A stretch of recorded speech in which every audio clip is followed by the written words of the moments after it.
Баршаңызға сәлем, каналыма қош келдіңіздер. Бүгін осындай өте дәмді фунчоза салатын дайындайтын боламыз.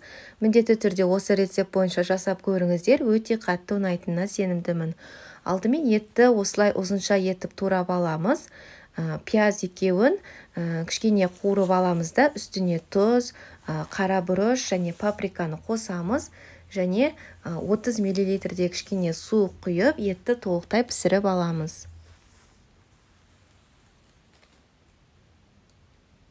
Одан кейін морковтың үстіне кішкене тұз, уксус және чеснокты қосып, қолмен араластырып аламыз.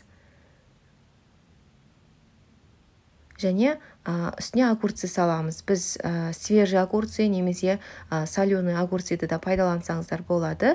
Одан кейін фунчозаны дайындап алатын боламыз. Қайнап тұрған ыстық суды үстінен асып тұратындай етіп 5 минутқа құямыз. Мен осындай фунчоза түрін пайдаландым.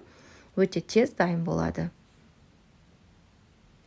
Піскен еттің үстіне болгар бұрышын салып, араластырып, оттың астын өшіреміз.